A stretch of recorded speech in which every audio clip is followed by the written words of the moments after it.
Nigeria has launched its National Leather and Leather Products Policy Implementation Plan. Vice President Osibanjo spoke on Tuesday at the inauguration and sensitization workshop and cited a report from the Nigerian Economic Summit Group, the NESG, which said the leather products industry could generate more than $1 billion by 2025. The report also said the industry could create about 700,000 jobs for Nigerians. All right, joining us to discuss further is Ugo Aliogo, Public Policy Analyst. Ugo, you're welcome, sir. Thank you very much.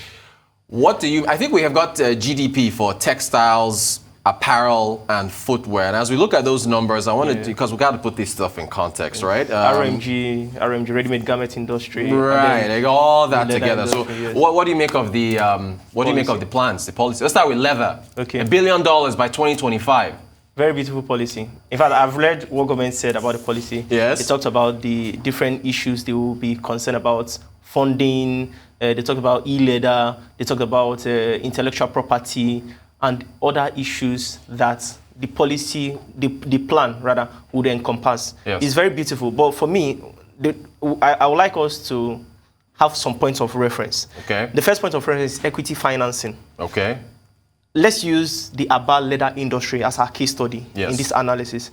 The Aba leather industry is an industry that is very viable in terms of leather production, in terms of job creation, and then in terms of production. However, this leather cluster do not have access to basic things such as equity financing, from government. So they run it based on what they have. They run it based on their own profits.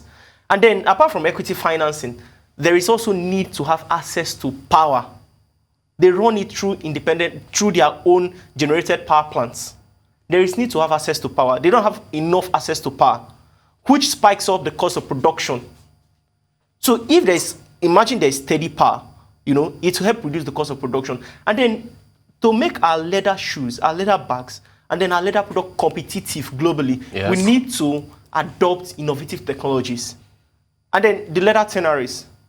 We need to have strong leather tanneries in terms of leather treatment to make sure that our products are competitive. If we're able to address it, then look at research and development. Okay. So for this Aba shoe leather industry, they do not have research and development hubs. We need to establish the research and development hub to assist that leather industry. If we're able to develop that, then our leather product will become competitive. And then tanneries. We need to establish leather tanneries, research and development, and then innovative technologies. They are still producing with local technologies. Which are slow. Which are very slow, and then it doesn't make our product competitive. And then government has not seen a need to drive investment in that space. Driving investment in that space requires also bringing the private sector. That will make our product competitive, and then we can now have something to export to an international market. So we'll start from the domestic market. There's high demand for leather produced in Europe because of the treatment, because of the finishing, and then because of innovative technology used in producing these products. So there's high demand for it.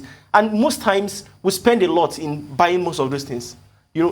So if we're able to develop our own market, so what it needs is development. Okay. We'll have the industry already. We'll have the framework already. What it needs is development. And then in developing, you also bring in private sector. And then research. If we conduct a pilot, say for instance, you go to Italy, or you go to China, or you go to Turkey, or you go to Indonesia, or India, you conduct a pilot, maybe you bring in experts to train our leather industry producers, maybe in Aba, for instance. After training them, then we need to adopt innovative technologies to produce. We need to have leather tanneries. And then also look at animal husbandry. So there are a lot of opportunities in that value chain. And then we also look at developing fashion leather zones. Okay. So for instance, Lagos could be a leather zone. And then what Lagos specializes in producing is cutting, designing, patterning, and finishing. Well, the policy calls for 9 zones across the 6 geopolitical zones. So that I think that is part of their plan. So that's part of their plan. Right. So if we're able to do that, then you now look at how to export to the local market. From the local market, you look at regional market. That's the West African sub-region. And then you now look at the sub-regional. Now that we have African continental free trade, we can present leather as an area we have comparative advantage. Okay. We have everything needed to drive this. Yes. We just need equity financing to support the MSMEs that are into leather production in Aba. Because in Aba, you have a large number of clusters. Yes. We have up to 10 clusters in Aba. So we need equity financing, then we need research and development, and then we need the academic institutions to be involved in terms of developing new mechanisms, developing new methods in production, designs, and then developing new ways to make our product more competitive. Is okay. So now, VP Osibanjo was repeating that report from the NESG, saying that we can get there by 2025. All right. Yes. That's less than 4 years away. Exactly. With everything that you've just laid out, which is excellent, you've illustrated everything that needs to be done and what needs to happen to make this go forward. Can we get there by 2025? Because it's always easy to, you don't forget Vision 2020. Remember when Vision 2020 was back in the 90s, 80s, or, Again, when I was reading this plan, what I now said was, instead of launching a policy for 2025, why don't you launch it for 2023? Well, so now you're bringing it 1 year. You're bringing it 2 years forward, though. Yeah, no, they said 2025. Yes, that's to get. He said that it can reach $1 billion by 2025. Exactly. If we do everything you've just said. Exactly. Yeah. Exactly. Why I'm saying let's do 2023 is the fact that you're making it more difficult. No, I'm coming. Okay. I'm coming. Now the point I'm trying to make here is that let's do a policy within the time frame of this government. This policy is launched under this government. Right. Again, if the new government doesn't see it attractive, they may not continue. That's always my fear. You bring up an excellent point, but that's always my fear. I have to ask you this. Why would any government that is going to be coming in 2023 look at this policy and say, you know what, now we don't want to do this. We might not continue it. Why would anyone...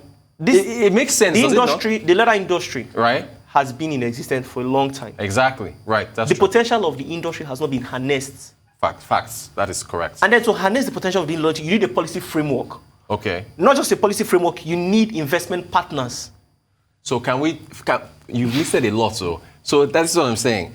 Can you achieve all this? Now you've brought it forward to 2023. Can you achieve all that by that time, in that time frame? I mean, that's for, say, let's do a test run. Okay. Let's run it and see how it pans out. Fine. If you say 2025, the next government can come and say, let's do it till 2020, whatever. Right. They'll just push it down forward. They just push it forward. So what I'm saying that is, I want to see commitments. Let's see commitments. If you're able to do it from 2021 to 2023, then let's see commitments. If there's commitments and then there is production, is achieving the desired results, I think the next government will see it attractive and then invest into it to expound that policy, to make it more expansive. Policies cannot be expansive if people do not see the results, if people don't see the output. Makes sense. Similar conversation, the textile garments park in Katsina, looking at 70,000 jobs. I mean, it's almost it's leather, textiles, almost all the same thing. Well, what do you make of that? Same answer, right? As far as what they are planning on. I mean, that one, they're saying it will take 18 to 24 months to get that going. So what do you think? It's the same thing. Yeah, same. It's the same thing in the sense that we have RMG, ready-made garments in Aba. Right. Aba is one of the largest ready-made garment industries in Africa. How much investment is going to that space? What is the policy directive of government to drive investment? Gotcha. Right. And then to position the sector, because the SMEs that are there, they are producing locally. They don't have access to innovative technologies. Right. They don't have access to equity funding from the banks. And then if they have funding from the bank, the interest rate is high. And then what is private sector investment to position that sector? Gotcha. So there's a lot that should also go into RMG, so that it will reduce our demand for imported clothes from Turkey, from Italy, and from other parts of Europe. Gotcha. Ugo Aliogo, very, very, very, very intense, in-depth conversation there on textiles, leather, and so on. Thank you so much for joining us. Ugo Aliogo, Public Policy Analyst.